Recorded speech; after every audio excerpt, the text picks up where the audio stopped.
नमस्कार दोस्तों, मैं हूं सुयश राजपूत और आप सभी का स्वागत है उड़ान आईएएस एकेडमी के ई लर्निंग प्लेटफॉर्म पर। इस वीडियो को चालू करने से पहले हम उड़ान आईएएस एकेडमी के आगामी योजनाओं के बारे में जान लेते हैं, जिसके तहत हम एक मेंस की टेस्ट सीरीज लेकर के आ रहे हैं, जिस टेस्ट सीरीज के माध्यम से छात्रों के सर्वांगीण विकास की योजना है। इस टेस्ट सीरीज के माध्यम से हमारा प्रयास रहेगा कि छात्रों को मेंस की परीक्षा लिखने की प्रविधियां बता करके उन्हें अधिक से अधिक अंक प्राप्त करने में सहायता की जा सके। तो इस मेंस टेस्ट सीरीज के माध्यम से उड़ान आईएएस एकेडमी आपके सामने कुल 21 टेस्ट की श्रृंखला लेकर के आने वाला है। कुल 21 पेपर 3 चरणों में होंगे, जिसमें से पहला चरण 27 फरवरी से 10 अप्रैल, दूसरा चरण 14 अप्रैल से 8 मई और तीसरा चरण 12 मई से 15 मई के बीच होगा।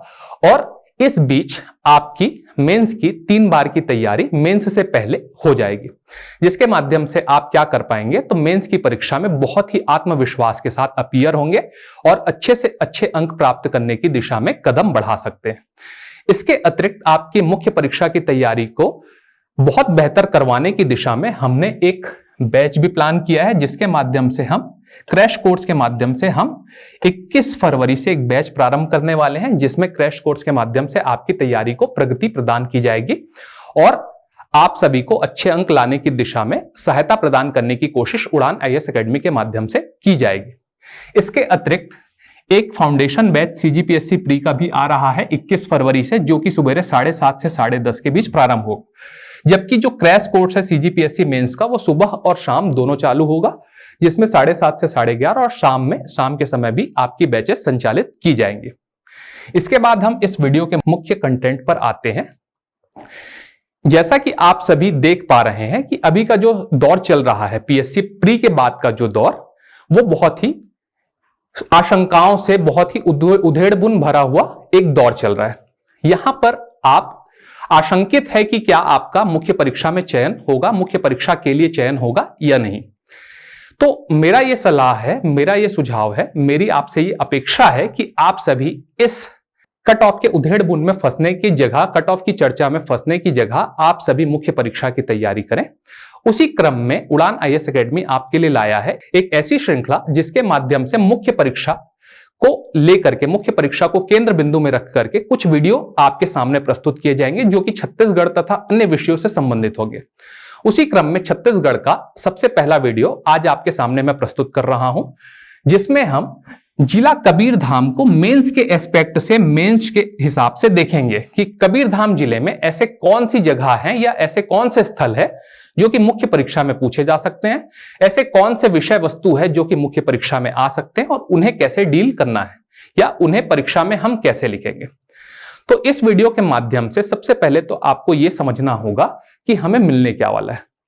तो हम इस वीडियो और इस वीडियो श्रृंखला के माध्यम से आगे आने वाले, आगामी हफ्तों में आने वाले वीडियो के माध्यम से हम छत्तीसगढ़ के इतिहास, छत्तीसगढ़ की कला संस्कृति, छत्तीसगढ़ के पर्यटन एवं सांस्कृतिक स्थल, इसके अतिरिक्त छत्तीसगढ़ के निबंध तथा अन्य विषयों पर अपनी पकड़ मजबूत करने का प्रयास करेंगे और उनके सारे आयामों को विस्तृत अध्ययन, सारगर्भित अध्ययन के माध्यम से कर सारे आयामों छूने का प्रयत्न करेंगे।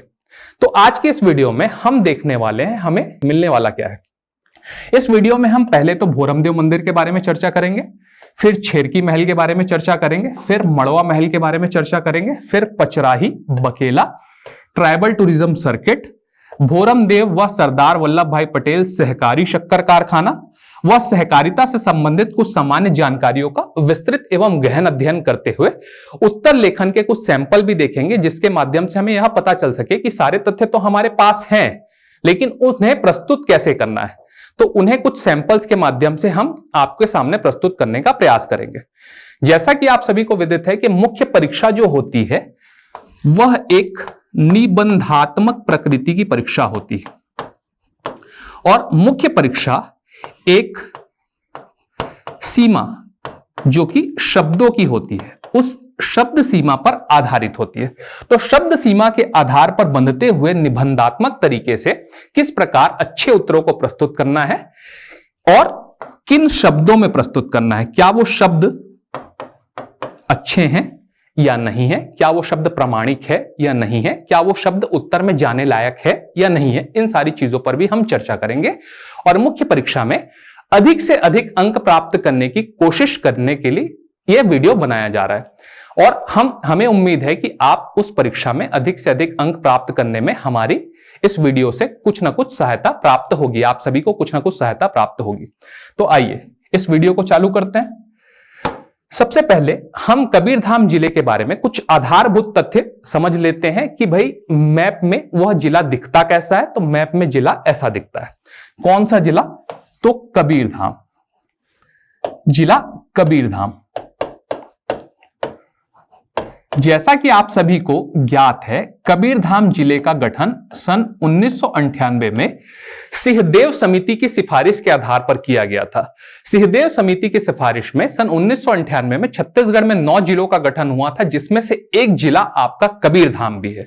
इस कबीरधाम जिले को हम कवर्धा जिले के नाम से जानते थे, जिसका नामकरण सन 2003 में कबीरधाम कर दिया गया।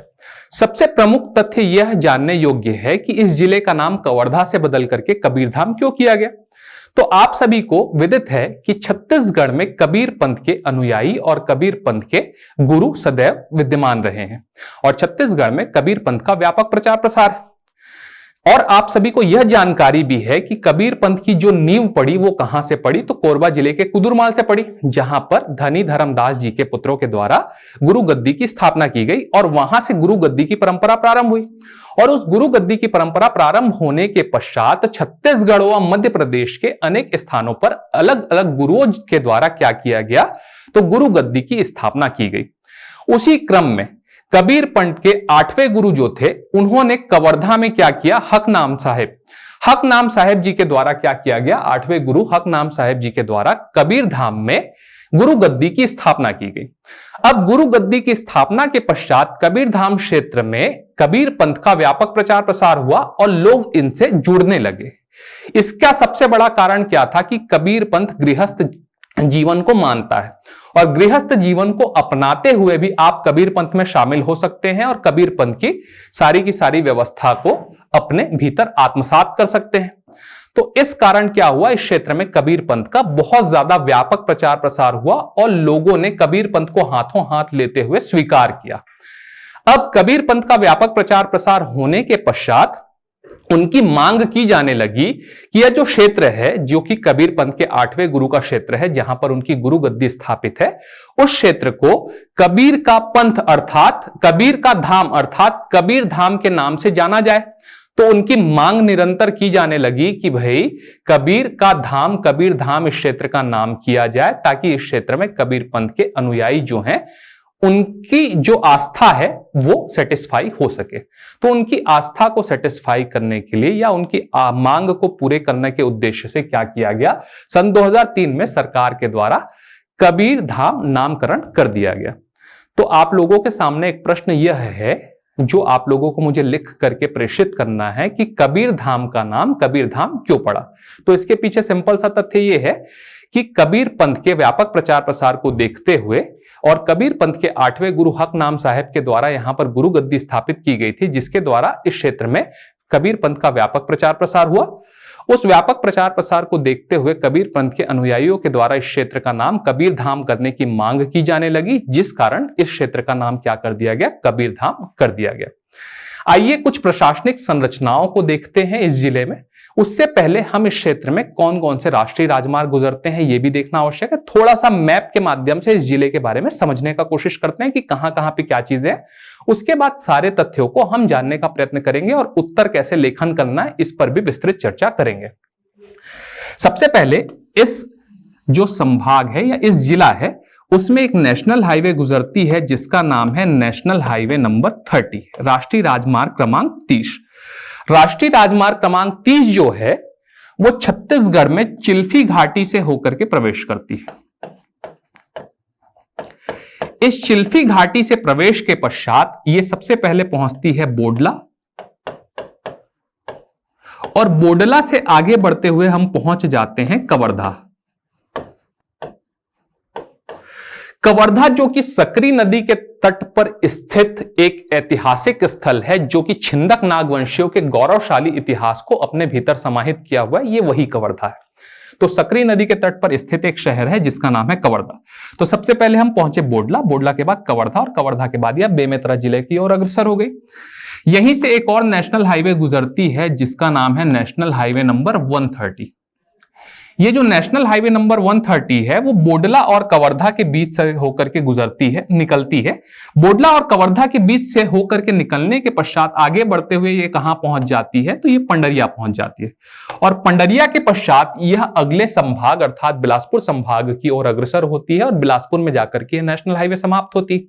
तो इस प्रकार हमने देखा कि बोडला, कवर्धा और पंडरिया, ये तीनों के तीनों नाम आपके कहां पर हैं, तो नेशनल हाईवेज में है। इसके अतिरिक्त दो और नाम अपने को इस जिले में याद रखने हैं, जिसमें से एक नाम है सहसपुर लोहारा, और अगला नाम हमें याद रखना है रेंगाखार कला। हम केवल और केवल कुछ महत्वपूर्ण जगहों को ट्रेस करने की कोशिश कर रहे हैं और कुछ नहीं। इसका मुख्य परीक्षा में कुछ काम नहीं है, लेकिन यदि हमें बड़े प्रश्न आते हैं और बड़े प्रश्न में कवर्धा के बारे में पूछ दिया या भोरमदेव के बारे में पूछ दिया, तो हम ये नक्शा, छोटा सा नक्शा बना करके कहां पर क्या चीज है उसको दर्शा सकते हैं। तो इसलिए मैं आपके सामने थोड़ा सा नक्शा बना करके इस चीज को प्रस्तुत कर रहा हूं।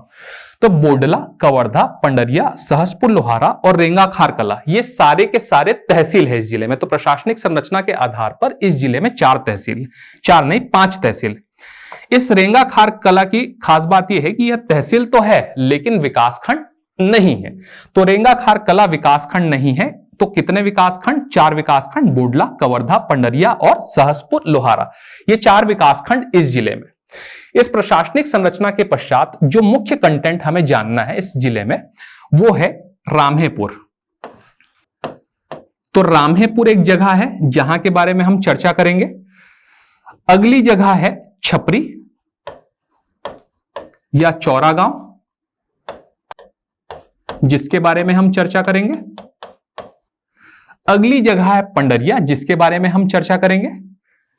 उसके पश्चात पचराही और बकेला, इन सारे स्थानों के बारे में हमें चर्चा करनी है। तो आइए इस नक्शे के पश्चात हम देखते हैं कुछ चीजें जो हमें पढ़नी है। तो उस क्रम में सबसे पहले हमें जानना है भोरमदेव मंदिर के बारे में। तो आइए सबसे पहले देखते हैं कि यह भोरमदेव मंदिर की खासियत क्या है।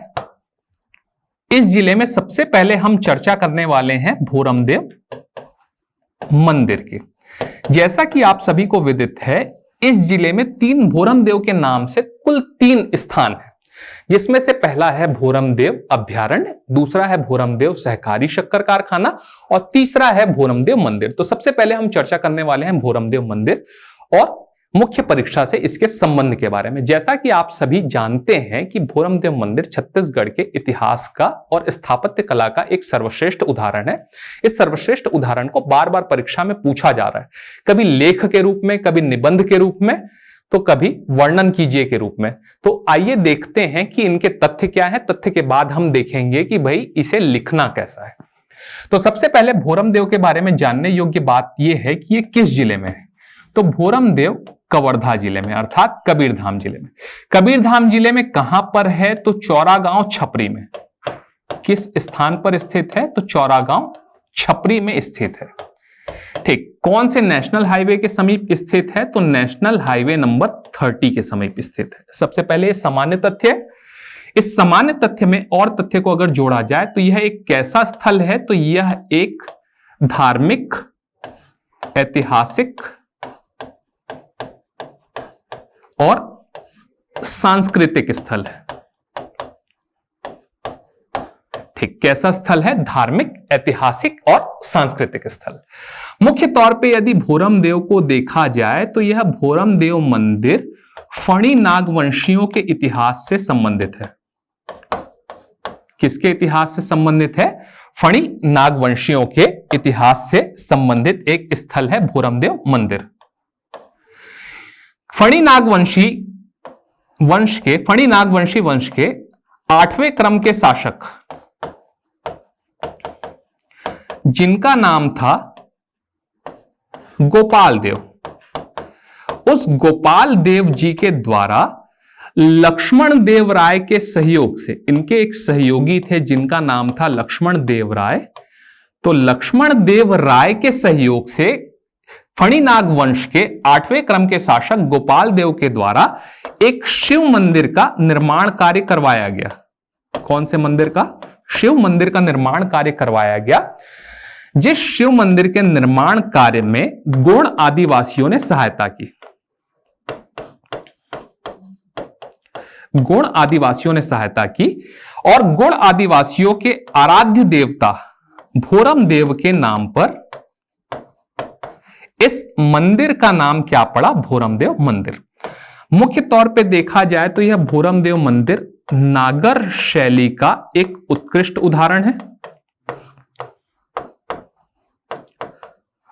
और इसके बाह्य दीवारों पर मैथुन क्रिया या यौन संक्रिया को उत्कीर्ण किया गया है, जो कि किससे सामंजस्य बिठाता है या किसके समान है? तो यह समान है आपके खजुराहो के। मध्य प्रदेश में जो खजुराहो के मंदिर बने हैं वहां पर भी इस प्रकार की यौन संक्रियाओं को उत्कीर्ण किया गया है और यौन संक्रियाओं को यहां पर भी उत्कीर्ण किया गया है, जिस कारण उससे सामंजस्य बिठाते हुए इसे छत्तीसगढ़ के खजुराहो की उपमा दी जाती है। किसकी उपमा दी जाती है? तो छत्तीसगढ़ के खजुराहो की उपमा दी जाती है। इसके अतिरिक्त अगर हम सांस्कृतिक तौर पर देखें, ये तो हो गई बात धार्मिक और ऐतिहासिक की। यदि सांस्कृतिक तौर पर देखें तो यहां पर एक महोत्सव का आयोजन किया जाता है जिसे हम भोरम देव महोत्सव के नाम पर जानते हैं। इसके अतिरिक्त यदि हम देखें तो छत्तीसगढ़ में कुल 58 राज्य संरक्षित इमारतें हैं। उन राज्य संरक्षित इमारतों में से एक इमारत आपका भोरम देव मंदिर भी है। तो छत्तीसगढ़ के 58 राज्य संरक्षित इमारतों में से एक भोरम देव का मंदिर। तो यदि हम एक बार फिर से इस पर चर्चा करें तो भोरम देव मंदिर का जो प्रमुख तथ्य वह यह है कि भोरम देव मंदिर चौरागांव छपरी जिला कवर्धा में स्थित है, जो कि नेशनल हाईवे 30 के समीप है। यह एक धार्मिक, ऐतिहासिक, सांस्कृतिक स्थल है जो कि फणी नाग वंश से संबंधित है। फणी नागवंशियों के द्वारा या फणी नागवंशी शासक गोपाल देव, जो कि 8वें क्रम के शासक थे, जिनके द्वारा लक्ष्मण देव राय के सहयोग से एक शिव मंदिर का निर्माण किया गया, जो कि गोंड आदिवासियों के देवता भोरम देव के नाम पर क्या किया गया? भोरम देव मंदिर नामकरण किया गया। यह मंदिर मुख्य तौर पर नागर शैली का एक उत्कृष्ट उदाहरण है। इसके अतिरिक्त यहां पर मैथुन क्रियाएं या यौन संक्रियाएं बाह्य दीवारों पर अंकित की गई या बाह्य दीवारों पर यौन क्रियाओं का अंकन किया गया, उत्कीर्ण किया गया, जिस कारण क्या कहा गया? इसे खजुराहो से समीकृत करते हुए इसे छत्तीसगढ़ के खजुराहो की उपमा दी गई। इसके अतिरिक्त सांस्कृतिक तौर पर यहां पर एक महोत्सव का आयोजन किया जाता है, वह छत्तीसगढ़ के 58 राज्य संरक्षित इमारतों में से एक है। यदि मैं इसे एक बार समअप करूं, एक बार मैं आपके सामने इसको विस्तृत तौर पर प्रस्तुत करूं, तो छत्तीसगढ़ राज्य के 58 राज्य संरक्षित इमारतों में से एक भोरम देव मंदिर छत्तीसगढ़ में नेशनल हाईवे नंबर 30 के समीप कवर्धा जिले में चौरागांव छपरी में स्थित है। यह एक सांस्कृतिक, ऐतिहासिक व धार्मिक स्थल है जो कि मुख्य तौर पर फणी नागवंशियों से संबंधित है। फणी नागवंश के 8वें क्रम के राजा गोपाल देव के द्वारा यहां पर एक मंदिर का निर्माण कार्य करवाया गया, जो कि लक्ष्मण देव राय के सहयोग से किया गया, जिसे हम भोरम देव मंदिर के नाम से जानते हैं। भोरम देव मंदिर जो है उसका निर्माण फणी नागवंशी शासकों के द्वारा किया गया। फणी नागवंशी शासकों के द्वारा जब इसका निर्माण किया जा रहा था तो इसमें गोंड आदिवासी, क्षेत्र के गोंड आदिवासियों की बहुत ज्यादा योगदान देखने को मिलता है। गोंड आदिवासियों का बहुत ज्यादा योगदान देखने को मिलता है। इस कारण गोंड आदिवासियों के आराध्य देवता भोरम देव के नाम पर इस मंदिर का नाम क्या किया गया? तो भोरम देव मंदिर किया गया। मुख्य तौर पर यह एक कैसा मंदिर है? तो शिव मंदिर है। आगे अगर बढ़ें तो यह नागर शैली का एक उत्कृष्ट उदाहरण है। इस मंदिर के बाह्य दीवारों पर यौन संक्रियाओं को उत्कीर्ण किया गया है, जिस कारण इसे मध्य प्रदेश के खजुराहो से समीकृत करते हुए छत्तीसगढ़ के खजुराहो की उपमा दी जाती है। यहां पर भोरमदेव महोत्सव का आयोजन भी किया जाता है। आगे बढ़कर के देखते हैं कि इसे 4 नंबर में हम कैसे लिख सकते हैं। तो अगले स्लाइड में हमें देखने को मिल रहा है एक प्रश्न जिस प्रश्न को हम देख सकते हैं कि भोरमदेव मंदिर पर एक लेख लिखिए। यह कितने शब्दों में लिखना है? 60 शब्दों में। तो 60 शब्दों में हमारे पास लगभग इतने लाइनें होती हैं और इतने शब्दों में हमें क्या करना रहता है? अपने विचारों को अभिव्यक्त करते हुए एक बेहतर तरीके से उत्तर को प्रस्तुत करना रहता है। तो इस क्रम में हम देख सकते हैं कि मैंने आपके सामने एक ही प्रश्न के 2 उत्तर लिखे हैं। एक है कन्वेंशनल तरीका, एक है सेमी कन्वेंशनल या नॉन कन्वेंशनल तरीका। बहुत लोग उत्तर को इस तरीके से चालू करते हैं, कुछ लोग उत्तर को इस तरीके से चालू करते हैं। मैंने बहुत सारे प्रश्न पत्र के बहुत सारे मॉडल उत्तर और पीएससी के द्वारा आरटीआई से निकाली गई कॉपियां देखी हैं, जिन कॉपियों के माध्यम से मुझे यह समझ में आया कि नॉन कन्वेंशनल और कन्वेंशनल दोनों तरीके से लिखने पर आपको अंक मिलते हैं। ऐसा नहीं है कि आप कन्वेंशनल तरीके से ही लिखेंगे तो आपको उत्तर मिल रहा है, या आप नॉन कन्वेंशनल या सेमी कन्वेंशनल तरीके से लिखेंगे तो उत्तर अंक मिल रहा है। ऐसा है कि प्रभावी तरीके से सही शब्दों के सीमा में बंधकर और शब्दों की सीमा में बंधकर यदि हम उत्तर को अच्छे तरीके से प्रस्तुत करते हैं तो हमें अंक मिलता है। तो आइए देखते हैं कि कन्वेंशनल और सेमी कन्वेंशनल तरीके में हम शुरुआत कैसे करते हैं और अंत कैसे। सबसे पहले कन्वेंशनल तरीके से देखते हैं कि भोरमदेव मंदिर पर विस्तृत लेख लिखिए। यह प्रश्न था। अब इसके उत्तर में हमें यह देखने को मिलता है कि प्रसिद्ध धार्मिक एवं ऐतिहासिक स्थल, जैसा कि अपन ने पॉइंट पहले ही देखा कि कैसा स्थल है, तो धार्मिक एवं ऐतिहासिक स्थल है। कौन सा? भोरमदेव मंदिर, जो कि राष्ट्रीय राजमार्ग क्रमांक 30 के समीप चौरागांव छपरी जिला कबीरधाम में स्थित है। तो इसको अपन ने अंडरलाइन कर लिया। उसके पश्चात यहां पर लिखा गया है कि यहां 1089 ईस्वी में, तो हमें सन याद रखना है कि कौन सा सन है, तो 1089 ईस्वी में फणी नागवंशी शासक गोपाल देव द्वारा लक्ष्मण देव राय के सहयोग से, तो इसके पश्चात हमने क्या बता दिया कि किसके द्वारा इस मंदिर का निर्माण कार्य किया गया। तो सहयोग से इस मंदिर का निर्माण कार्य कराया गया, जो कि नागर शैली की अद्भुत कला का प्रमाण है। ठीक, इसके बाद यहां पर हमने बताया कि यह कौन सा मंदिर है, तो यह एक शिव मंदिर है, जिसका नाम किसके नाम पर पड़ा, तो गौड़ आदिवासी देवता के नाम पर किया गया, भोरमदेव के नाम पर किया गया। इसके पश्चात हमने बताया कि इसके बाह्य दीवारों पर किसका उत्कीर्ण किया गया, यौन संसर्गों को उत्कीर्ण किया गया, जिस कारण इसे क्या कहा गया, छत्तीसगढ़ का खजुराहो नामकरण किया गया। यह 58 राज्य संरक्षित स्मारकों में से एक है। तो इस प्रकार हमने कुछ तथ्यों को प्रयोग करते हुए, कुछ तथ्यों को सामने रखते हुए एक प्रभावी उत्तर लिखने का प्रयास किया। हो सकता है कि वह इसमें 2.5 से लेकर के 3.5 नंबर दे सके। क्यों 3.5 नंबर दे सके या 2.5 नंबर दे सके? तो सबसे पहले यहां पर हम देखते हैं कि तथ्य क्या क्या है। तो पहला तथ्य जो अंडरलाइन करने योग्य है वह है कि धार्मिक एवं ऐतिहासिक स्थल है। ठीक, तो पहला तथ्य हमने दे दिया कि कैसा स्थल है, तो धार्मिक एवं ऐतिहासिक स्थल है। फिर उसके बाद हमने उसका लोकेशन दिया कि कहां पर स्थित है, तो छपरी ग्राम कबीरधाम, जिला कबीरधाम, ग्राम छपरी। ठीक, उसके पश्चात हमने तथ्य दिया कि इसकी स्थापना कब की गई और किसके द्वारा, किसके सहयोग से इसकी स्थापना की गई। तो उसमें हमें यहां पर हमारा पहला तथ्य, यहां पर हमारा दूसरा तथ्य, यहां पर हमारा तीसरा तथ्य और यहां पर हमारा चौथा तथ्य आ गया। इसके पश्चात हमने बताया कि यह नागर शैली की अद्भुत कला का प्रमाण है, तो इसके माध्यम से हमने देखा कि 5वां तथ्य आ गया। फिर हमने देखा कि यह एक शिव मंदिर है, तो 6वां तथ्य आया, जिसका नाम गौड़ आदिवासी देवता के नाम पर किया गया, तो यहां पर हमारा 7वां तथ्य आ गया। बाह्य दीवारों पर किस चीज को उत्कीर्ण किया गया है, तो यौन संसर्गों को उत्कीर्ण किया गया है, जिस कारण किस नाम से हम जानते हैं, तो छत्तीसगढ़ के खजुराहो के नाम से जानते हैं, तो यहां पर 8वां तथ्य आ गया। 9वां तथ्य क्या है कि यहां पर 58 राज्य संरक्षित स्मारकों में से एक है, तो छत्तीसगढ़ में कुल 58 राज्य संरक्षित स्मारक है, जिसमें से एक है, ये हमने बता दिया, और ये कौन से नंबर का तथ्य हो गया, 9वां।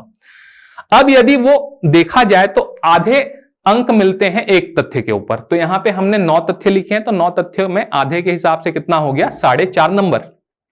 लेकिन चूंकि 4 अंक का पेपर था और उसका माइंडसेट ऐसा रहता है कि वह पूरे अंक नहीं देना चाहता, चेकर का माइंडसेट ये रहता है कि वह कुछ ना कुछ अंक काटना चाहता है, तो वो हमें 3.5 अंक मैक्सिमम दे सकता है और 2.5 अंक मिनिमम वो देगा ही, क्योंकि अभी जो हम पेपर देख रहे हैं आरटीआई के माध्यम से, उसमें उन्होंने कुछ अंक काटे भी हैं।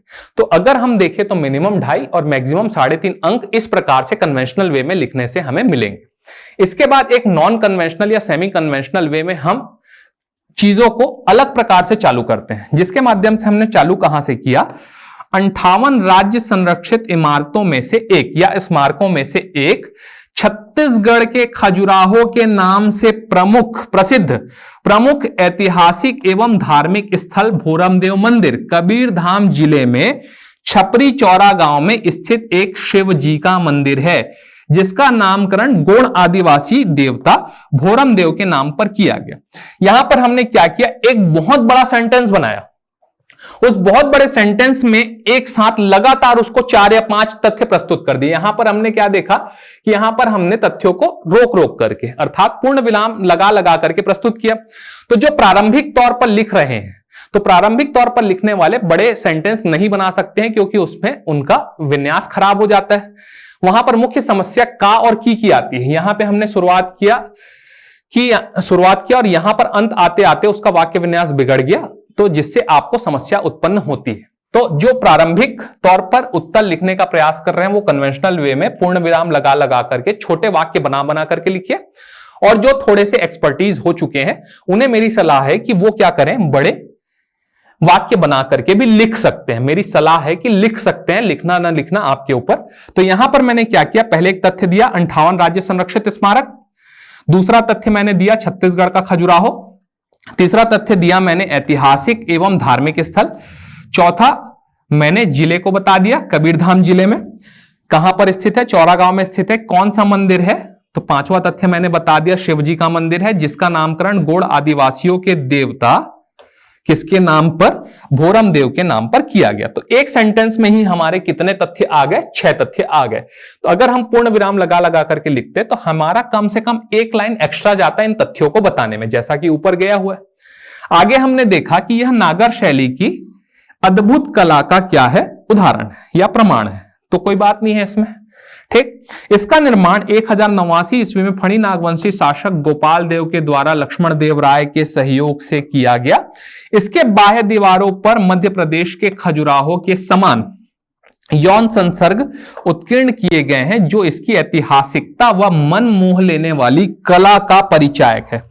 अब आपने देखा कि एक लाइन जो हमने यहां पर बड़े सेंटेंस के माध्यम से बचाया, वहां पर हमने कुछ अपनी क्रिएटिविटी दिखाते हुए क्या कर दिया कि इसकी ऐतिहासिकता व मन मोह लेने वाली कला का परिचायक है, वहां से हमें फायदा मिल गया, ठीक। दूसरा हमने यहां पे मध्य प्रदेश को दर्शा दिया कि भाई किसके समान है, मध्य प्रदेश के खजुराहो के समान है, जो आपको इस उत्तर में कमी दिख रही है।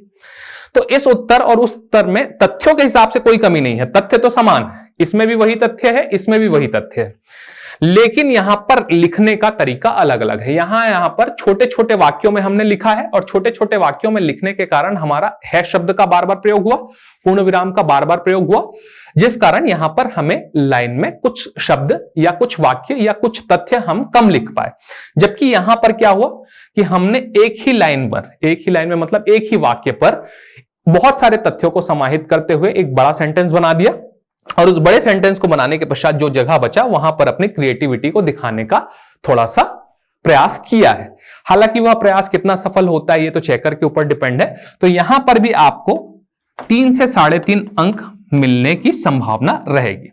अब यहां पर एक चीज और हम देख सकते हैं या लिख सकते हैं, जो कि है कि भाई इसे कला तीर्थ के नाम से जाना जाता है। किस नाम से जाना जाता है, कला तीर्थ के नाम से जाना जाता है। कला तीर्थ क्यों कहा जाता है, तो कला तीर्थ कहने के पीछे का कारण यह है कि यहां की जो कलाकृतियां हैं वो बहुत ही उत्कृष्ट रीति से उकेरी गई हैं। आप जब जाकर के देखेंगे तो भोरमदेव मंदिर में नटराज, हाथी व यौन संक्रियाएं जो हैं वो बहुत ही बारीकी से उकेरी गई, और बारीकी से उकेरने के कारण ही इस क्षेत्र को किस नाम से भी जाना जाता है? तो छत्तीसगढ़ का कला तीर्थ के नाम से जाना जाता है। तो एक प्रश्न आपके समक्ष यह भी हो सकता है कि छत्तीसगढ़ का कला तीर्थ किसे कहा जाता है और क्यों कहा जाता है? तो छत्तीसगढ़ का कला तीर्थ भोरमदेव को कहा जाता है, भोरमदेव मंदिर को कहा जाता है। यहां पर जो बाह्य दीवारों पर आकृतियां उकेरी गई हैं वह बहुत ही उत्कृष्ट तरीके से उकेरे जाने के कारण, उन्हें बहुत ही उत्कृष्ट तरीके से उकेरे जाने के कारण इस मंदिर को कला तीर्थ या छत्तीसगढ़ के कला तीर्थ की उपमा दी गई है। तो हमें याद रखना है ये बात। अगर आपसे पूछा जाए कि भाई छत्तीसगढ़ का खजुराहो किसे कहा जाता है और क्यों, तो आप बताएंगे कि छत्तीसगढ़ का खजुराहो भोरमदेव मंदिर को कहा जाता है। छत्तीसगढ़ के खजुराहो भोरमदेव मंदिर को कहा जाता है। भोरमदेव मंदिर के बाह्य दीवारों पर यौन संक्रियाओं का अंकन किया गया है, जो कि मध्य प्रदेश के खजुराहो से समांगता प्रदर्शित करता है, उसके सामंजस्य बिठाता हुआ प्रदर्शित होता है, जिस कारण इसे हम किस नाम से जानते हैं? तो छत्तीसगढ़ के खजुराहो के नाम से जानते हैं। अब यहां पर एक और चीज जानने का प्रयत्न करते हैं और वह तथ्य हमारे मन में बार बार उठता है कि इस प्रकार की आकृतियां जो हम बार बार चर्चा कर रहे हैं, इस प्रकार की आकृतियां मंदिरों के बाहर ही क्यों उकेरी जाती हैं, या उस काल में ऐसा क्या हुआ था कि मंदिरों के बाहर इस प्रकार की चीजें उकेरी गई? तो हम चर्चा करते हैं भाई इस चीज पर। तो देखिए, ऐसा है कि वह जो काल था, जो छिंदक नागवंशियों का काल था, उस समय कुछ अलग अलग धर्मों का बहुत ज्यादा प्रभाव छत्तीसगढ़ और भारत के समाज पर पड़ रहा था। उस प्रभाव के कारण लोग वैराग्यता की दिशा में आगे बढ़ रहे थे। वैराग्यता मतलब गृहस्थ जीवन को त्याग करके वैराग्यता के जीवन की तरफ आगे बढ़ रहे थे, और आगे बढ़ते हुए गृहस्थ जीवन का त्याग कर रहे थे। और गृहस्थ जीवन, जैसा कि आप सभी को पता है कि जीवन में 4 आश्रम होते हैं, जिसमें से एक गृहस्थ आश्रम भी सर्वाधिक महत्वपूर्ण आश्रम है, जो कि धर्म, अर्थ, काम और मोक्ष की अवधारणा को क्या करता है? प्रमाणित करता है।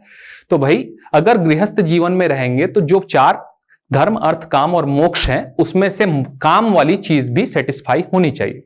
तो उस चीज को समाज में बनाए रखने के लिए हमने क्या किया? मंदिरों के बाह्य दीवारों पर इस प्रकार की आकृतियों का अंकन किया, जिससे क्या किया जा सके? लोगों को गृहस्थ आश्रम की दिशा में अग्रसर किया जा सके, लोगों को प्रेरित किया जा सके कि जीवन गृहस्थ आश्रम के साथ भी चल सकता है।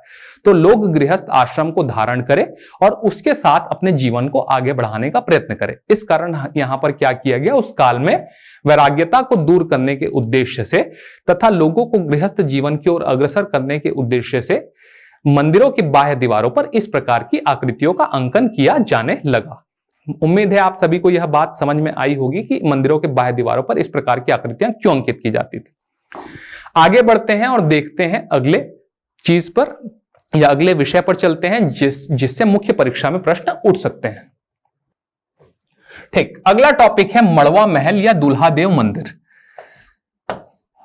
जैसा कि आप सभी जानते हैं, मड़वा किसे कहा जाता है?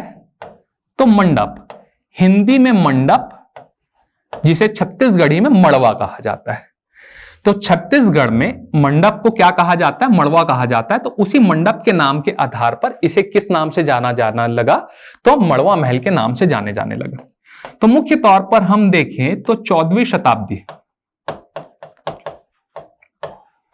14वीं सदी या 14वीं शताब्दी में 1349 ईस्वी, 1349 ईस्वी में फणी नागवंश के एक शासक हुए, जिनका नाम था, 24वें क्रम के शासक हुए, जिनका नाम था रामचंद्र देव, जो कि कौन से वंश के शासक थे? तो फणी नागवंश के शासक थे। इनका विवाह एक कलचुरी राजकुमारी जिनका नाम था अंबिका देवी, उनके साथ इनका विवाह तय हुआ। तो फणी नागवंश के 24वें क्रम के शासक रामचंद्र देव का विवाह कलचुरी राजकुमारी अंबिका देवी के साथ तय हुआ, जिसके लिए 12 खंभों वाला एक मंडप तैयार करवाया गया, जिसे ही हम किस नाम से जानते हैं? मड़वा महल के नाम से जानते हैं। कालांतर में यहां पर एक शिव जी का मंदिर स्थापित कर दिया गया।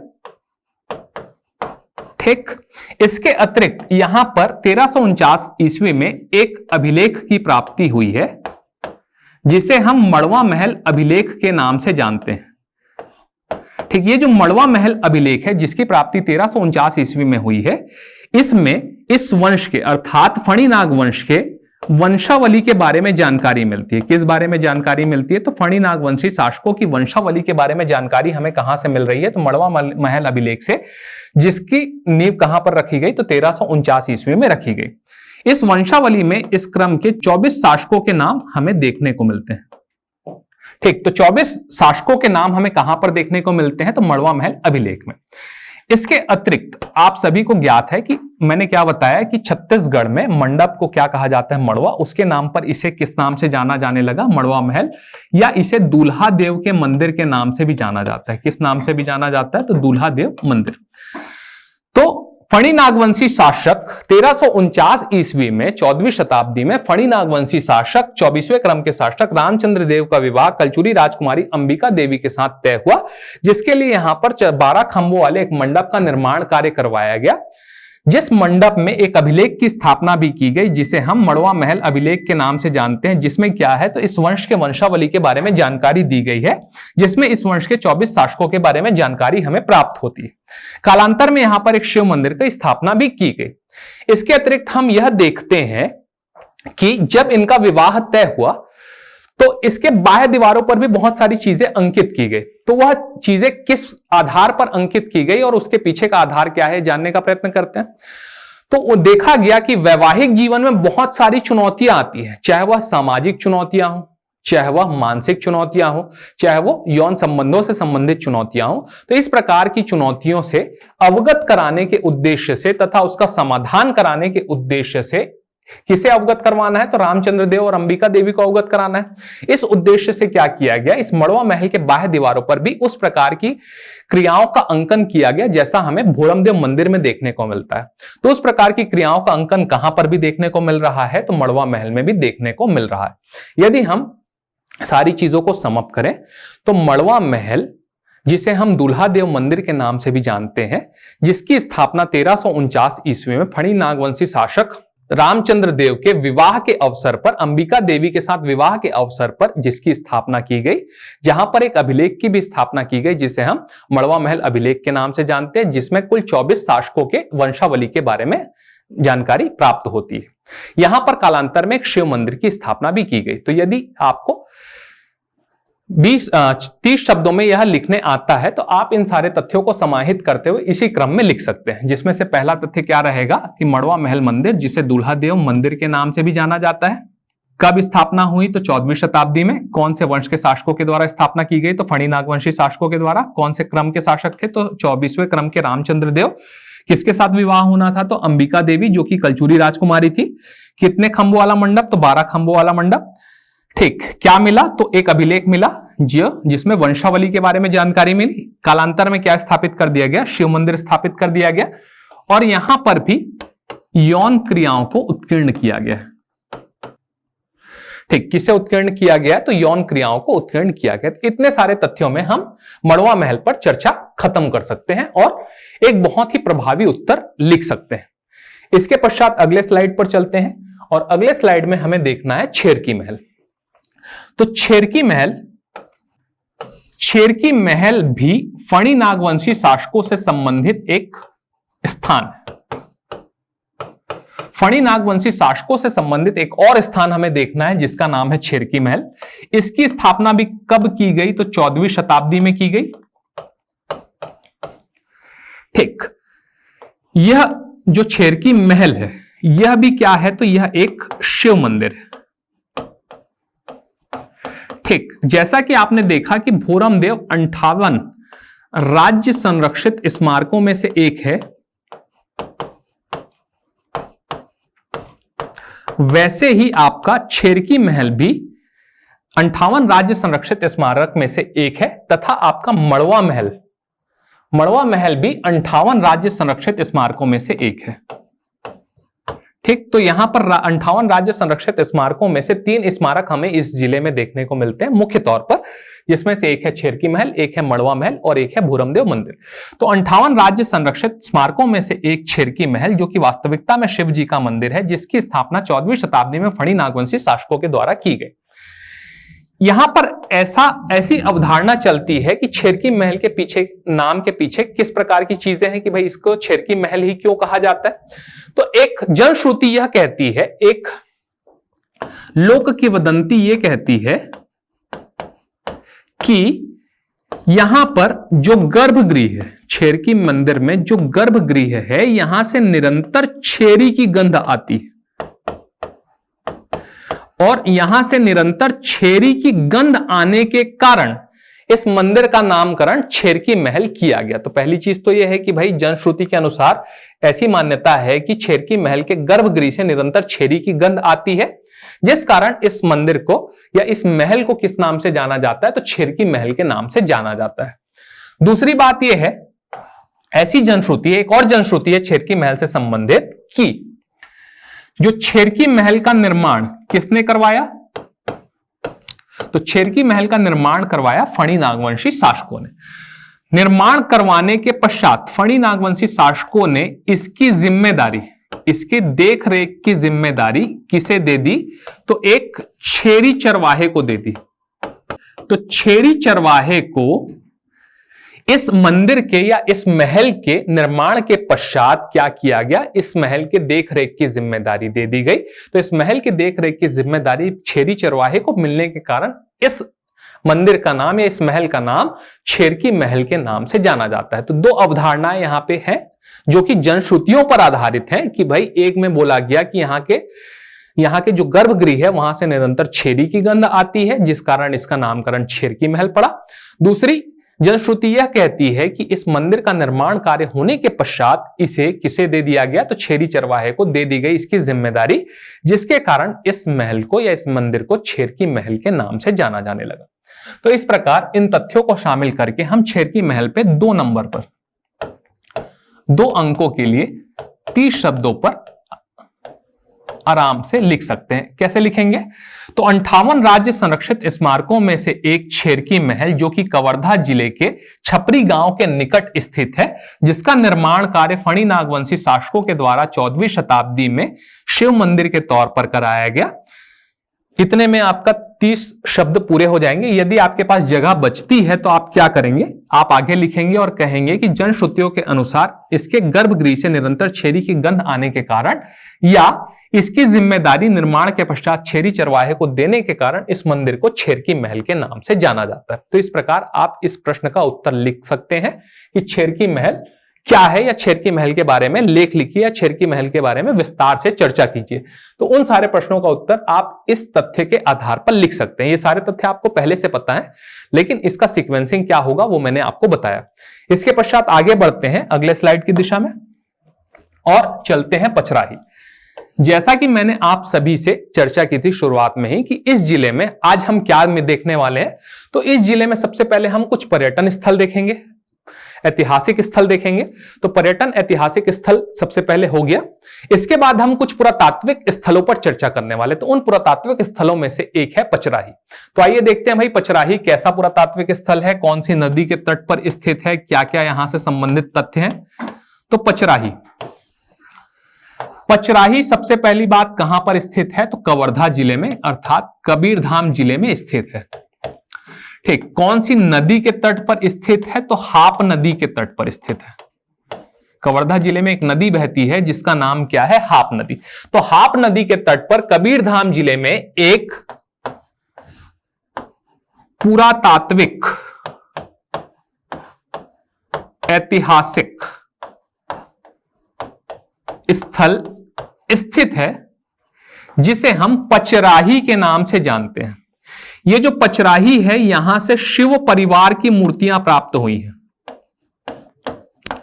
इसका तात्पर्य क्या है कि यहां से शिवजी, कैलाशों के वासी शिवजी, गणेश भगवान व माता की मूर्ति प्राप्त हुई है। तो मुख्य तौर पर शिव और गणेश भगवान की मूर्तियां यहां पर देखने को मिलती है। तो शिव परिवार की मूर्तियां कहां से प्राप्त हुई हैं, पचराही से। इस पचराही से एक व्यक्ति है जिनका नाम है कनिंघम। पचराही से नहीं है ये, लेकिन इतिहास में एक व्यक्ति का नाम आपने सुना होगा, कनिंघम। कनिंघम ने यहां पर कुछ शोध कार्य प्रविष्ट किए और उस शोध कार्यों के माध्यम से यह पता चला कि 18वीं शताब्दी के पूर्व यहां पर एक कंकालिन माता का मंदिर रहा होगा, जिस कारण इस क्षेत्र को कंकालिन पचराही के नाम से भी जाना जाता था। किस नाम से भी जाना जाता था? कंकालिन पचराही के नाम से भी जाना जाता था। तो एक तथ्य हमें यहां पर यह याद रखना है कि यहां पर पुरातात्विक उत्खनन में शिव परिवार की मूर्तियां प्राप्त हुई हैं। दूसरा चीज ये याद रखना है कि कनिंघम के अनुसार यहां पर, अर्थात उन्होंने जो शोध कार्य प्रविष्ट किए उसके अनुसार उन्होंने पाया कि यहां पर 18वीं शताब्दी के पूर्व कंकालिन माता का मंदिर रहा होगा, जिस कारण इस क्षेत्र को कंकालिन पचराही के नाम से भी जाना जाता था। तो शोध कार्यों में कुछ ऐसे साक्ष्य मिले जिससे इस तथ्य की पुष्टि होती। इसके अतिरिक्त यहां से कुछ ऐसे साक्ष्य मिले हैं कि यहां से लगभग 14 करोड़ वर्ष पुराने, 13 से 14 करोड़ वर्ष पुराने मोलास्का प्रजाति के जलीय जीव जंतुओं के जीवाश्म की प्राप्ति हुई है। ठीक, किसकी प्राप्ति हुई है? जलीय जीव जंतुओं के जीवाश्म की प्राप्ति हुई है, जो कि कौन से प्रजाति की है? तो मोलास्का प्रजाति की। लगभग कितने वर्ष पुराने? तो 14 करोड़ वर्ष पुराने मोलास्का प्रजाति के जलीय जीव जंतुओं के जीवाश्म की प्राप्ति हुई है। कहां से? पचराही से। तो इतने तथ्यों के आधार पर हम बहुत आराम से क्या लिख सकते हैं? उत्तर को लिख सकते हैं। तो क्या लिखेंगे? तो हाप नदी के तट पर कबीरधाम जिले में एक पुरातात्विक ऐतिहासिक स्थल स्थित है, जिसे हम पचराही के नाम से जानते हैं। यहां पर पुरातात्विक उत्खनन के माध्यम से मुख्य तौर पर शिव परिवार की मूर्तियां प्राप्त हुई है तथा लगभग 14 करोड़ वर्ष पुराने मोलास्का प्रजाति के जलीय जीव जंतुओं के जीवाश्म की प्राप्ति हुई है। कनिंघम नामक एक व्यक्ति ने यहां शोध कार्य में पाया कि यहां पर उत्खनन में पाया कि यहां पर 18वीं शताब्दी के पूर्व कंकालिन माता का मंदिर स्थापित रहा होगा, जिस कारण इस क्षेत्र को कंकालिन पचराही के नाम से जाना जाता था। तो आइए देखते हैं कि इसके एक सैंपल को कि किस प्रकार हम 2 नंबर का उत्तर लिख सकते हैं। तो सबसे पहले हमने लिखा कबीरधाम जिले के उत्तर पश्चिमी सीमावर्ती क्षेत्र, जैसा कि मैंने आपको दिखाया था सबसे पहले बना करके इस स्लाइड में कि पचराही कहां पर है, तो उत्तर पश्चिमी, कौन से क्षेत्र में? उत्तर पश्चिमी क्षेत्र में। ठीक, तो हमने क्या लिखा? कबीरधाम जिले के उत्तर पश्चिमी सीमावर्ती क्षेत्र में हाप नदी के तट पर स्थित पचराही एक पुरातात्विक ऐतिहासिक स्थल है, जहां से शिव मंदिर के साक्ष्य की प्राप्ति हुई है। कनिंघम के अनुसार यहां से 18वीं शताब्दी के कंकालिन माता के मंदिर के साक्ष्यों की प्राप्ति हुई है, जिस कारण इसे कंकालिन पचराही के नाम से जाना जाता था। इसके अतिरिक्त यहां से लगभग 14 से 15 करोड़ वर्ष पुराने मोलास्का प्रजाति के जलीय जीवाश्म की प्राप्ति हुई। तो इस उत्तर में आपने देखा कि सबसे पहला तथ्य क्या है कि कौन से जिले में स्थित है, जो कि हमें लिखना सबसे ज्यादा आवश्यक होता है। किसी भी प्रश्न में अगर पर्यटन स्थल या पुरातात्विक स्थल के बारे में पूछे तो सबसे पहला तथ्य जो होना चाहिए वह होता है जिला। तो यहां पर पहला तथ्य हमने क्या लिखा? जिला। फिर हमने एक और फैक्ट बता दिया कि एक नदी के तट पर स्थित है जिसका नाम है हाप नदी। फिर हमने बताया कि यह एक पुरातात्विक ऐतिहासिक स्थल है, जहां से किसके साक्ष्य मिले हैं? तो शिव मंदिर के साक्ष्य मिले हैं या प्रमाण मिले हैं। और क्या मिला है? तो कनिंघम के अनुसार यहां पर 18वीं शताब्दी के कंकालिन माता के मंदिर के साक्ष्यों की प्राप्ति हुई है, जिस कारण इसे कंकालिन पचराही के नाम से जाना जाता था। इसके अतिरिक्त यहां से 6 करोड़ वर्ष पुराने मोलास्का प्रजाति के जीव जंतुओं की प्राप्ति हुई है। तो यहां पर 4 या 5 लाइन में हमने इस उत्तर को पूर्ण किया है। थोड़ा सा इससे कम जगह मिलेगा तो हमें इसे और बेहतर तरीके से भी लिख सकते हैं। जैसे कबीरधाम जिले में हाप नदी के तट पर स्थित पचराही एक पुरातात्विक ऐतिहासिक स्थल है, जहां से शिव मंदिर व मोलास्का प्रजाति 15 करोड़ वर्ष पुराने मोलास्का प्रजाति के जलीय जीवाश्म की प्राप्ति हुई है। कनिंघम के अनुसार यहां से 18वीं शताब्दी के कंकालिन माता के मंदिर के साक्ष्यों की प्राप्ति हुई है, जिस कारण इसे कंकालिन पचराही के नाम से भी जाना जाता था। तो यहां पर हमें 1.5 अंक से लेकर के 2 अंक के बीच प्राप्त होने की संभावना है। ठीक, 1.5 नंबर से कम अंक यहां पर हमें देखने को नहीं मिलेगा। तो यदि हम इतने अच्छे से लिखते हैं, मैं ये नहीं बोल रहा हूं कि आप ऐसा ही लिखें, या इससे बेहतर भी लिख सकते हैं। हो सकता है कि ये आपकी नजरों में यह उत्तर उतना ज्यादा अच्छा ना हो, लेकिन इस उत्तर को एक सामान्यज्ञ की तरह देखिए कि यहां पर सामान्य तथ्यों को बहुत ही अच्छे तरीके से एक फ्लो में प्रेजेंट किया गया है। तो उस फ्लो को अपने को बनाए रखना है। हो सकता है आप किसी तथ्य को पहले लिखना चाहें तो बिल्कुल लिख सकते हैं, लेकिन वो फ्लो नहीं टूटना चाहिए। जैसा कि मैंने आपको बताया कि ये शिव मंदिर और ये 15 करोड़ वर्ष पुराने मोलास्का प्रजाति के जलीय जीवाश्म की प्राप्ति हुई है, इन दोनों को मर्ज किया जा सकता है और उसे पहले लिखा जा सकता है, उसके पश्चात कनिंघम वाली लाइन को लिखा जा सकता है। तो उम्मीद है कि पचराही पर एक लेख में हमें लिखना कैसा है, पुरातात्विक स्थलों के बारे में, इस बारे में जानकारी प्राप्त हुई होगी। इसके बाद अगले स्लाइड की दिशा में बढ़ते हैं और देखते हैं बकेला के बारे में। तो मैंने आपको बताया कि भाई हम क्या देख रहे हैं, तो हम देख रहे हैं पुरातात्विक स्थल। तो यह जो बकेला है, यह बकेला भी क्या है, तो यह बकेला भी एक पुरातात्विक ऐतिहासिक स्थल है। तो इसमें एक शब्द एक्स्ट्रा आएगा कि पुरातात्विक, ऐतिहासिक और धार्मिक स्थल है। ठीक, तो बकेला कौन सी नदी के तट पर स्थित है, तो बकेला भी हाप नदी के तट पर स्थित है। कौन सी नदी के तट पर स्थित है, हाप नदी के तट पर। कौन से जिले में स्थित है, कबीरधाम जिले में स्थित है। ठीक, यहां से क्या जानकारी प्राप्त हुई है, तो यहां से पुरातात्विक उत्खनन में 5 फीट की पार्श्वनाथ जी की प्रतिमा प्राप्त हुई है। किसकी प्रतिमा प्राप्त हुई है, तो पार्श्वनाथ जी की प्रतिमा प्राप्त हुई है। कितने फीट की, 5 फीट की। और पार्श्वनाथ जी कौन से धर्म से संबंधित है, तो जैन धर्म से संबंधित है। तो इसलिए यहां पे जो 5 फीट की मूर्ति प्राप्त हुई है, इसे स्थापित करके यहां पर जैन धर्म का या जैन धर्म से संबंधित एक पर्यटन स्थल की स्थापना की जा रही। तो बकेला क्या है, तो पुरातात्विक स्थल है जहां से क्या प्राप्त हुई, 5 फीट की पार्श्वनाथ की प्रतिमा। ऐतिहासिक स्थल है, तो भाई इतिहास में पार्श्वनाथ जी के बारे में हम पढ़ते हैं। धार्मिक स्थल है, तो धार्मिक स्थल कैसे है, तो यहां पे जैन धर्म से संबंधित 5 फीट की मूर्ति प्राप्त हुई है, जिस कारण जैन धर्म के धार्मिक आस्था के केंद्र के तौर पे, किसके तौर पे, तो धार्मिक आस्था के केंद्र के तौर पे इसे विकसित किया जा रहा है। और धार्मिक आस्था के केंद्र के तौर पर विकसित करके पर्यटन को यहां पर बढ़ावा दिया जाएगा। तो इस प्रकार बकेला एक ऐतिहासिक, धार्मिक, पुरातात्विक पर्यटन स्थल है जो कि हाप नदी के तट पर स्थित है। कौन से जिले में स्थित है, तो कबीरधाम जिले में स्थित है, जहां से 5 फीट की पार्श्वनाथ जी की प्रतिमा प्राप्त हुई है, जिसे स्थापित करके जैन धार्मिक आस्था के केंद्र के तौर पर विकसित किया जा रहा है और आगे चल करके पर्यटन को बढ़ावा इससे प्राप्त होगा। तो बकेला के बारे में इतने तथ्यों से हम कुछ छोटे प्रश्नों को डील कर सकते हैं। अगला टॉपिक है ट्राइबल टूरिज्म सर्किट। अब ट्राइबल टूरिज्म सर्किट हम क्यों पढ़ रहे हैं, वो भी कवर्धा जिले में। तो ये बात यहां पर याद रखने योग्य ये है कि सरोदा दादर जो कि ट्राइबल टूरिज्म सर्किट का हिस्सा है, वो कवर्धा जिले में। तो आइए सबसे पहले हम जानते हैं कि ट्राइबल टूरिज्म सर्किट होता क्या है। केंद्र सरकार की एक योजना है जिसका नाम है स्वदेश दर्शन योजना। इस स्वदेश दर्शन योजना के तहत राज्य सरकार को 99 करोड़ रुपए का फंड प्राप्त हुआ। इस 99 करोड़ के फंड के उपयोग करने के लिए यहां पर एक योजना प्रस्तावित की गई, जिसे ही हम ट्राइबल टूरिज्म सर्किट के नाम से जानते हैं। सबसे पहले हमें इस शब्द को समझना होगा कि ये ट्राइबल टूरिज्म सर्किट क्या है। सबसे पहले सर्किट समझते हैं। ये सर्किट वो मुन्ना भाई वाला सर्किट नहीं है, ठीक। ये सर्किट कौन सा सर्किट है, तो आपने सर्किट शब्द बहुत बार सुना होगा। जैसा कि आपने एक क्लोज्ड सर्किट के बारे में सुना होगा, जो कि विद्युत परिपथ के तौर पर आप देखते हैं। जब हम इलेक्ट्रिसिटी पढ़ते हैं तो वहां पर भी सर्किट शब्द सुनते हैं।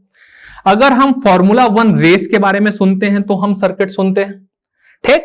तो सर्किट क्या होता है, तो सर्किट एक पाथ है।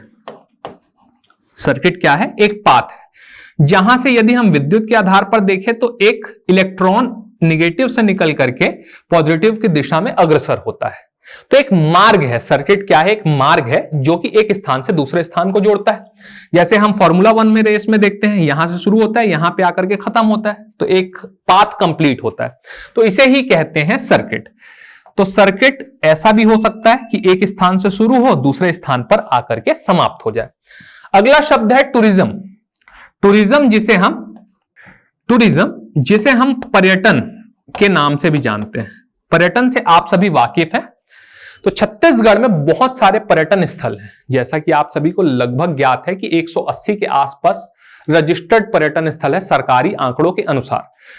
तो इतने सारे पर्यटन स्थल हैं, तो उन्हें क्या करना है? हमें पर्यटन मानचित्र में स्थापित करना है, ना केवल भारत देश के अपितु विश्व के पर्यटन स्थल में शामिल करना है। तो विश्व के पर्यटन मानचित्र में पर्यटन स्थलों को शामिल करने के उद्देश्य से एक सर्किट की स्थापना की जा रही है, एक पाथ की स्थापना की जा रही है, जिसमें जगह जगह पर आने वाले पर्यटन स्थलों को क्या किया जाएगा? तो विकसित किया जाएगा, ठीक, जिससे क्या हो सके कि पर्यटन मानचित्र में ये सारे के सारे पर्यटन स्थल शामिल हो सके और ज्यादा से ज्यादा लोगों को आकर्षित करके हम क्या कर सके? राज्य की अर्थव्यवस्था और पर्यटन इंडस्ट्री को बढ़ावा दे सके। थोड़ा सा और इसको डिटेल पे समझते हैं। अभी तो हमने समझा सर्किट, फिर समझा टूरिज्म, अब समझते हैं ट्राइबल। ट्राइबल का अर्थ है जनजाति, ठीक। छत्तीसगढ़ में लगभग 146 प्रकार की जनजातियां पाई जाती हैं, लगभग, ठीक। क्या हम सारी जनजातियों के बारे में जानते हैं? क्या पीएससी की तैयारी में आने से पूर्व हम कुछ जनजातियों के नाम भी जानते थे? क्या हमें पता था कि कॉलेज में हमारे साथ पढ़ने वाला तोमेश या हमारे साथ पढ़ने वाला रोहन वो एक जनजाति समाज से बिलोंग करता है? तो नहीं, मुझे तो बिल्कुल जानकारी नहीं थी। तो वैसे ही हो सकता है कि आप लोगों को भी जनजाति समाज के बारे में सारी की सारी जानकारी जो आपको पता है आज घोटुल के बारे में, धुमकुरिया के बारे में, या पेय पदार्थ कोसमा लांदा ताड़ी के बारे में, वो सारी की सारी इस फील्ड अर्थात पीएससी के एग्जाम में आने के बाद ही पता चली हो। तो जब हमें नहीं पता है तो विश्व के लोगों को भी नहीं पता होगा। हम इंटरेस्टेड है नहीं है ये तो मुझे नहीं पता, लेकिन विश्व के अनेक देशों के लोग भारतीय संस्कृति और भारतीय जनजाति समुदाय को जानने के लिए आतुर हैं। वो चाहते हैं कि जनजाति समुदाय, जनजाति संस्कृति, जनजाति रीति रिवाज से वो क्या हो सके? अवगत हो सके। तो वो क्या चाहते हैं कि भाई उनके पास एक परिपथ हो, एक सर्किट हो, क्या हो? परिपथ हो, जिस परिपथ में ट्रेवल करके, जिस परिपथ में वो परिवहन करके क्या कर सके? सारे के सारे जनजाति समाज की रीतियों से अवगत हो सके। तो उसी क्रम में हमने क्या किया? जनजाति समाज से अवगत कराने के लिए, पर्यटन को बढ़ावा देने के लिए एक सर्किट की स्थापना की, जिसे हमने ट्राइबल टूरिज्म सर्किट का नाम दिया। तो छत्तीसगढ़ की जनजातीय समाज की संस्कृति, उनके रहन सहन, उनके आचार विचार व्यवहार से अवगत कराते हुए छत्तीसगढ़ की पर्यटन इंडस्ट्री, पर्यटन उद्योग को बढ़ावा देकर राज्य की अर्थव्यवस्था को बढ़ाने के उद्देश्य से 99 करोड़ के लागत से एक सर्किट का निर्माण कार्य किया जा रहा है, जिसे हम ट्राइबल टूरिज्म सर्किट कहते हैं या कह रहे हैं, के नाम से जानते हैं। अब ये जो ट्राइबल टूरिज्म सर्किट है, इसमें क्या क्या हो रहा है? तो सबसे पहले तो हमने ट्राइबल विलेजेस की स्थापना की, बहुत सारे रिसोर्ट्स की स्थापना की, ताकि जो पर्यटक यहां पर आए वो उनके निवास करने के लिए स्थान हम उपलब्ध करा सके। तो ट्राइबल विलेजेस की स्थापना की, ट्राइबल रिसोर्ट्स की स्थापना की, और क्या किया हमने? तो यात्रा.com के साथ एक समझौता किया, यात्रा.com के साथ समझौता किया और हमने टिकट रेज किया। अब ये टिकट किस लिए रेज किया? कि भाई छत्तीसगढ़ में जो जनजातीय समाज है, जैसे मान लीजिए कि मुरिया समाज है या मुड़िया समाज है, ये जो मुरिया समाज है उसमें मान लेते हैं कि एक व्यक्ति है जिनका नाम है समारू, ठीक। ये जो समारू है इसके परिवार में कुल 5 लोग हैं, ठीक। ये मुरिया संस्कृति से अवगत है। किससे अवगत है? मुरिया संस्कृति से अवगत है, ठीक। मुरिया समाज में चलने वाला पेय पदार्थ पीते हैं, ये उस समाज में चलने वाले रहन सहन को अपनाते हैं, और क्या करते हैं? इनका परिधान भी कैसा है? तो मुरिया समुदाय के द्वारा पहने जाने वाला परिधान। इसके अतिरिक्त ये घोटुल वाली संस्कृति का भी परिपालन करते हैं, वह और भी चीजें हैं जो कि ये करते हैं। तो मुरिया समाज की जो रीतियां हैं, मौर्य समाज की जो रहन सहन है, परिवेश है, परिधान है, उन सारी चीजों को पालन करता है कौन? समारोह। अब मैं हूं एक व्यक्ति जो कि अमेरिका से आया हुआ है, जिसका नाम है डेविड। अब डेविड क्या करना चाहता है? तो डेविड चाहता है कि वो किसी रिसोर्ट में रुक करके संस्कृति से अवगत होने के बजाय उस समारोह के घर में जाकर के रहे, और समारोह के घर में जाकर के रह करके उसके साथ जो वो पेय पदार्थ पीता है वो पिए, जो वह खाना खाता है वो खाए, जो कपड़े वो पहनता है वो पहने। तो इस चीज की व्यवस्था भी ट्राइबल टूरिज्म सर्किट के माध्यम से की जा रही है, जिसमें हमने यात्रा.com से संपर्क किया और टिकट रेज किया, जिसके माध्यम से मैं अर्थात डेविड क्या कर सकता है? यात्रा.com में जाकर के बुकिंग कर सकता है और बुकिंग करके समारोह के घर में रह सकता है। और उसके लिए उसे क्या देना पड़ेगा? तो कुछ पैसे देने पड़ेंगे। वह पैसे कितने हैं वो आप यात्रा.com में जाकर के देख सकते हैं। तो इससे क्या होगा कि डेविड अर्थात मैं समारोह के संस्कृति से अवगत हो सकूंगा, उसके परिधान को पहन करके एक नया फील ले सकूंगा, अर्थात मैं उस जीवन को जी करके देखूंगा, जिससे क्या हो सकता है कि मैं बेहतर से बेहतर तरीके से उस समाज की चीजों को समझ सकता हूं। जैसा कि वेरियर एल्विन ने किया था। आप सभी को वेरियर एल्विन के बारे में पता है। तो वेरियर एल्विन ने भी आज से कई साल पहले यही किया था कि उस समाज में प्रवेश किया और उस समाज में प्रवेश करके उसकी संस्कृति से अवगत हुआ, और उन्होंने कई सारी किताबें लिखी। Murias and their Ghotul Verrier Elwin ji की किताब है। द बैगा द अगरिया भी वेरियर एल्विन जी की किताब है। तो इन सारी किताबों के माध्यम से उन्होंने जनजातीय परिवेश को लोगों के सामने लाया, जनजातीय संस्कृति को लोगों के सामने लाया। तो उसी प्रकार हम चाहते हैं कि जनजातीय संस्कृति से अवगत हो सके कौन? आप सब। तो आप सब भी इस ट्राइबल टूरिज्म सर्किट का मजा ले सकते हैं और ट्राइबल टूरिज्म सर्किट के माध्यम से छत्तीसगढ़ के विकास में अपना सहयोग दे सकते हैं।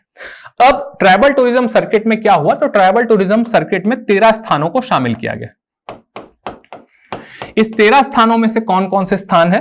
तो पहला स्थान है जशपुर, दूसरा स्थान है कुनपुरी, तीसरा स्थान है मैनपाट, चौथा स्थान है कमलेश्वरपुर, पांचवा स्थान है महेशपुर। ये तीनों के तीनों सरगुजा जिले में स्थित है। ठीक, ये दोनों के दोनों जशपुर जिले में स्थित है। ठीक, कुर्दर बिलासपुर जिले में स्थित है, कुर्दर नवागढ़। ठीक, सरोदा दादर कबीरधाम जिले में स्थित है, जैसा कि आप सभी को मैंने पहले ही बताया। गंगरेल धमतरी जिले में स्थित है, नथिया नवागांव कांकेर जिले में, कोंडागांव जिले में, जगदलपुर चित्रकोट और तीरथगढ़ बस्तर जिले में। तो इस प्रकार इस 13 स्थानों को समाहित करते हुए एक परिपथ की स्थापना की गई है या की जा रही है, जिसकी शुरुआत कहां से की गई? तो गंगरेल धमतरी से की गई। गंगरेल धमतरी से शुरुआत करते हुए एक परिपथ का निर्माण कार्य किया गया, जिसे हम ट्राइबल टूरिज्म सर्किट के नाम से जानते हैं। अब इसके ऊपर यदि 2 अंकों में लिखने के लिए प्रश्न आ गया तो हम कैसे लिखेंगे, देखते हैं। हम लिख सकते हैं कि ट्राइबल टूरिज्म सर्किट क्या है। तो ट्राइबल टूरिज्म सर्किट छत्तीसगढ़ राज्य को पर्यटन मानचित्र पर स्थापित कर पर्यटकों को छत्तीसगढ़ आकर्षित करने व जनजातीय संस्कृति से अवगत करा राज्य की अर्थव्यवस्था को सुदृढ़ करने के उद्देश्य से केंद्र प्रवर्तित स्वदेश दर्शन योजना के तहत 99 करोड़ की लागत से ट्राइबल टूरिज्म सर्किट की स्थापना की गई है, जिसमें कुल 13 स्थानों को शामिल किया गया। तो सबसे पहला तथ्य हमने क्या दिया कि छत्तीसगढ़ के पर्यटन मानचित्र, छत्तीसगढ़ को पर्यटन मानचित्र पर स्थापित कर पर्यटकों को आकर्षित करने व जनजातीय संस्कृति से अवगत करा राज्य की अर्थव्यवस्था को सुदृढ़ करने के उद्देश्य से केंद्र प्रवर्तित योजना स्वदेश दर्शन के तहत कितना करोड़? तो 99 करोड़ की लागत से ट्राइबल टूरिज्म सर्किट की स्थापना की गई है, जिसमें कुल कितने स्थानों को शामिल किया गया है?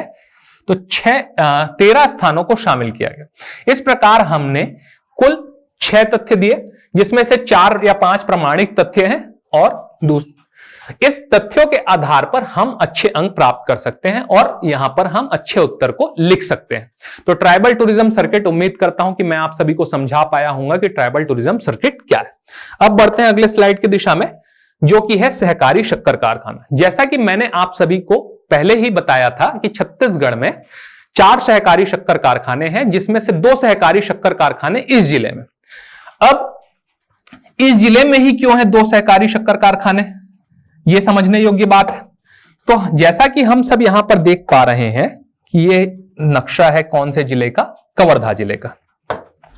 तो कवर्धा जिले में ये जो क्षेत्र है मुख्य तौर पे ये मैकल पर्वत श्रृंखला का हिस्सा है, जिसकी ऊंची चोटी बदरगढ़ है, ये तो आप सभी को पता है, जिसकी ऊंचाई कितनी है 1176 मीटर। खैर उससे कोई लेना देना नहीं है। हमें यह याद रखना है कि यह जो संभाग है, पूरा का पूरा संभाग, दुर्ग संभाग, मैं दुर्ग संभाग को थोड़ा सा ब्रॉडर वे में लेता हूं, तो दुर्ग संभाग जो है उसमें मैकल पर्वत श्रृंखला का विस्तार है, उसके पश्चिमी भाग में मैकल पर्वत श्रृंखला का विस्तार है। और इस मैकल पर्वत श्रृंखला के विस्तार होने के कारण इस जिले में क्या है, तो इस जिले में काली मिट्टी पाई जाती है। मुख्य तौर पर इस क्षेत्र में काली मिट्टी पाई जाती है। और काली मिट्टी किसके उत्पादन के लिए उपयुक्त होती है, तो मुख्य तौर पर गन्ने के उत्पादन के लिए उपयुक्त होती है। तो काली मिट्टी के पाए जाने के कारण इस संपूर्ण संभाग में मुख्य तौर पर कवर्धा, बेमेतरा, इस जिले में क्या होता है, गन्ने की खेती पर्याप्त मात्रा में होती है। प्रचुर मात्रा में किसकी खेती होती है, गन्ने की खेती होती है।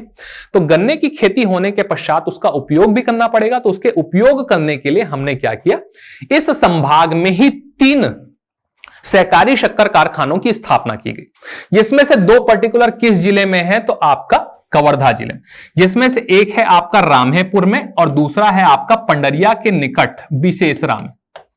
तो मुख्य तौर पर हम देख पाते हैं कि रामहेपुर, कवर्धा और विशेषरा, पंडरिया में मुख्य तौर पर 2 सहकारी शक्कर कारखाने इस जिले के भीतर देखने को मिलते हैं।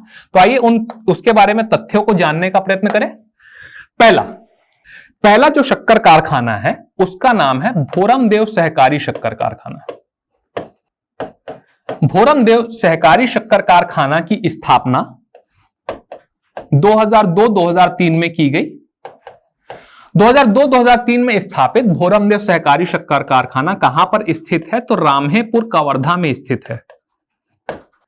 रामहेपुर, कवर्धा में स्थित भोरमदेव सहकारी शक्कर कारखाना राज्य का प्रथम सहकारी शक्कर कारखाना है।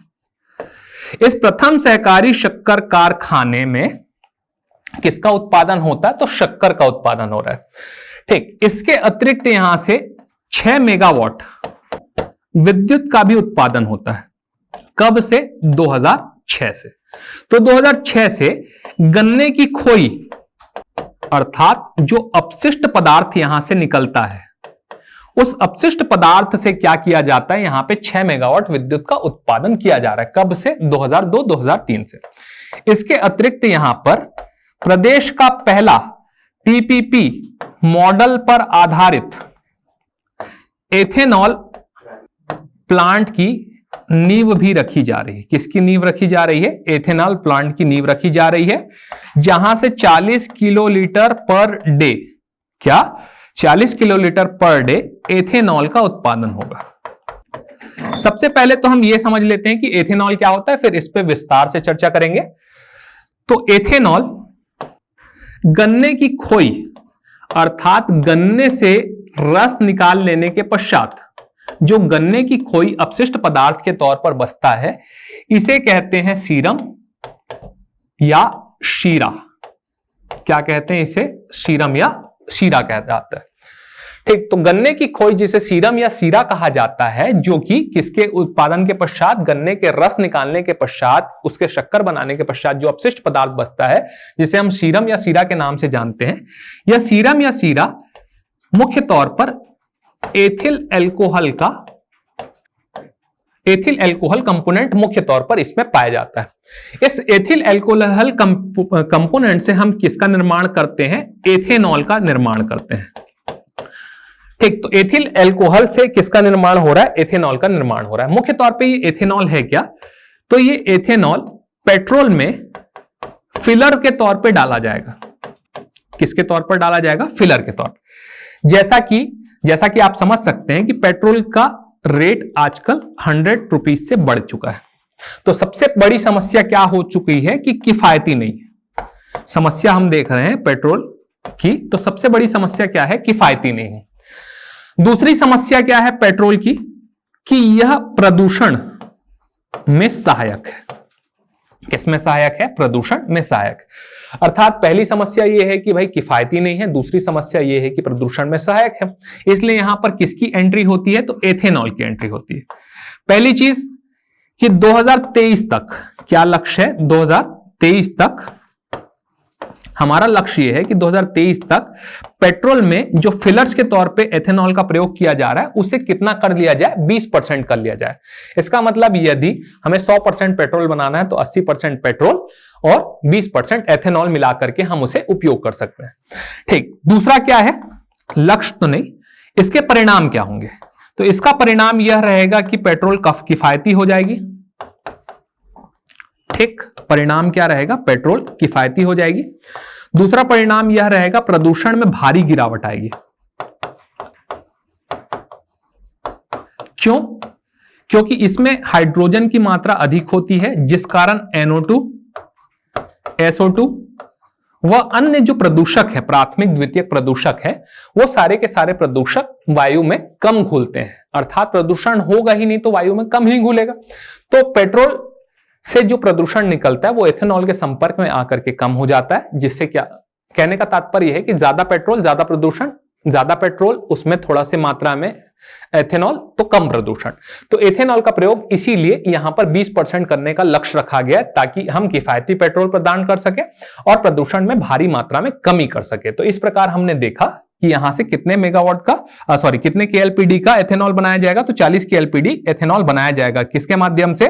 तो बोरमदेव सहकारी शक्कर कारखाना से निकलने वाले गन्ने की खोई से, जो बची हुई खोई है उसके माध्यम से हम क्या करेंगे, PPP मॉडल के तहत एथेनॉल प्लांट की स्थापना कर रहे हैं। और एथेनॉल प्लांट की स्थापना कर हम क्या करेंगे, यहां पर 40 KLPD एथेनॉल का उत्पादन करेंगे, जिससे पेट्रोल सस्ता होगा, प्रदूषण में भारी कमी आएगी। प्रदूषण में भारी कमी आएगी तो एयर पॉल्यूशन इंडेक्स में हमारी स्थिति बेहतर होगी, और बेहतर होने पर हमें स्वच्छ वातावरण में जीने का अवसर प्राप्त होगा। तो मुख्य तौर पर यहां से क्या किया जा रहा है, एथेनॉल प्लांट की स्थापना की। अब एक प्रश्न यहां पर यह उठता है कि पर्टिकुलर हमने सहकारी शक्कर कारखानों को ही क्यों चुना? तो भाई गन्ने की खोई आसान माध्यम है जिससे एथेनॉल बनाया जा सकता है, प्लस बोरमदेव सहकारी शक्कर कारखाना शक्कर के उत्पादन में अग्रणी है। अग्रणी होने के कारण यहां पर गन्ने की खोई पर्याप्त मात्रा में निकलती है, जिससे हम अधिक से अधिक क्या बना सकते हैं, एथेनॉल का निर्माण कर सकते हैं। तो वापस आते हैं बोरमदेव सहकारी शक्कर कारखाना में, जिसकी स्थापना कब की गई, 2002-2003 में की गई। कहां पर स्थित है, तो रामहेपुर कवर्धा में स्थित है। प्रदेश का प्रथम शक्कर कारखाना है, जहां से 6 मेगावाट विद्युत का भी उत्पादन किया जा रहा है। किससे किया जा रहा है, गन्ने की खोई से किया जा रहा है। इसके अतिरिक्त PPP मॉडल के तहत एथेनॉल प्लांट की स्थापना यहां पर की जा रही है, जिससे हम कुल 40 KLPD एथेनॉल का उत्पादन कर सकते हैं। ठीक, बढ़ते हैं थोड़ा सा आगे। इसके बाद हम देखते हैं सरदार वल्लभ भाई पटेल सहकारी शक्कर कारखाना। तो सरदार वल्लभ भाई पटेल सहकारी शक्कर कारखाना जो है, जिसकी स्थापना 2016 में की गई। ठीक, यहां से ये कहां पर स्थित है, तो पंडरिया के बिसेसरा में स्थित है। इसका भी फैक्ट वही है, पंडरिया के बिसेसरा में स्थित है। यहां से क्या किया जा रहा है, तो गन्ने का उपयोग करके यहां से भी शक्कर का उत्पादन किया जा रहा है। इसके अतिरिक्त यहां से 14 मेगावाट विद्युत का उत्पादन प्रस्तावित है। क्या प्रस्तावित है, तो 14 मेगावाट विद्युत का उत्पादन यहां पर प्रस्तावित है। कहां पर, बिसेसरा में स्थित 2016 से उत्पादन करने वाला सरदार वल्लभ भाई पटेल सहकारी शक्कर कारखाना, जहां से 14 मेगावाट विद्युत उत्पादन भी प्रस्तावित है, जहां का मुख्य काम क्या है, तो शक्कर का निर्माण। ठीक, इसके पश्चात हम आगे बढ़ते हैं और देखते हैं भाई कि ये सहकारी संस्थाओं में एक शब्द आ रहा है, सहकारिता। ये सहकारिता क्या है?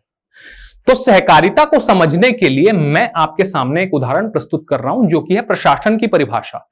प्रशासन की परिभाषा यह कहती है कि किसी विशिष्ट उद्देश्य की प्राप्ति के लिए किया गया सामूहिक प्रयास जो सहयोग और समन्वय पर आधारित होता है। किस पर आधारित होता है, तो सहयोग और समन्वय पर आधारित होता है, उसे हम प्रशासन कहते हैं। तो यहां पर यदि मैं सहकारिता समझना चाहूं तो विशिष्ट उद्देश्य क्या है यहां पर, तो विशिष्ट उद्देश्य है सामूहिक आर्थिक हित। किसका, तो कृषकों का और श्रमिकों का। तो यदि मैं इस परिभाषा से समझना चाहूं कि क्या है भाई सहकारिता, तो मैं ये समझ सकता हूं कि सामूहिक आर्थिक हित, सामूहिक आर्थिक हित की प्राप्ति के लिए किया गया, किसके द्वारा? श्रमिकों एवं कृषकों के द्वारा, श्रमिकों एवं कृषकों द्वारा किया गया सामूहिक प्रयास जो सहयोग और समन्वय पर आधारित होता है, उसे ही क्या कहते हैं? सहकारिता कहते हैं। क्या कहते हैं? सहकारिता कहते हैं। सहकारिता की सामान्य परिभाषा में अगर हम देखें तो सहधनकारिता, ठीक, सह मतलब साथ साथ और कारिता मतलब कार्य करना, तो साथ साथ कार्य करना ही क्या कहलाता है? सहकारिता कहलाता है। उसे हमने एक अलग लेवल पर ले जाकर के समझने की कोशिश की कि सामूहिक आर्थिक हित की प्राप्ति के लिए श्रमिकों और कृषकों के द्वारा किया गया सामूहिक प्रयास जो सहयोग और समन्वय पर आधारित होता है, सहकारिता कहलाता है। जिसके लिए वो क्या करते हैं? तो सहकारी समितियों की स्थापना करते हैं, और इस सहकारी समितियों के माध्यम से क्या करते हैं? सहकारी संस्थाओं की स्थापना करते हैं। किसकी स्थापना करेंगे? सहकारी समितियों के माध्यम से सहकारी संस्थाओं की स्थापना करेंगे। यह सहकारी समिति कैसे बनेंगी? तो समान आर्थिक हित होंगे इनके। पहला चीज समान आर्थिक हित, जिसके लिए क्या करेंगे? कुछ कॉन्ट्रीब्यूशंस करेंगे, कुछ अपना योगदान देंगे। किसका योगदान देंगे? समान आर्थिक हित है तो आर्थिक योगदान देंगे, और उस आर्थिक योगदान के पश्चात उस संस्था के लाभ के लिए भी काम करेंगे। लेकिन याद रखना है कि जो सहकारी संस्थाएं होती हैं ये नो प्रॉफिट नो लॉस पर काम करती है।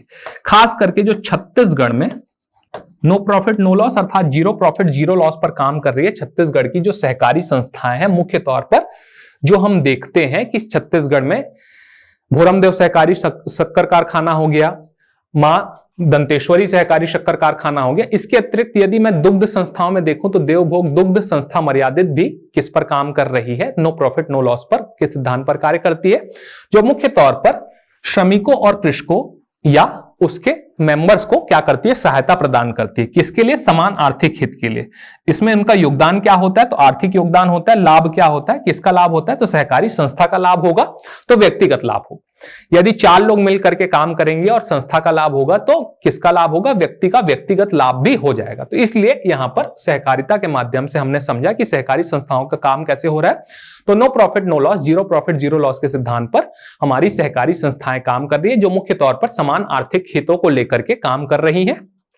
इसका विशिष्ट उद्देश्य सामूहिक आर्थिक हित या समान आर्थिक हित है। किसका समान आर्थिक हित? श्रमिकों और कृषकों का, जो कि किस पर प्रयास कर रहे हैं? तो सामूहिक प्रयास है। जिसकी किसकी प्राप्ति के लिए? तो समान आर्थिक हित, समान आर्थिक लाभ की प्राप्ति के लिए किया गया सामूहिक प्रयास जो सहयोग और समन्वय पर आधारित है, उसे ही हम सहकारिता कह रहे हैं।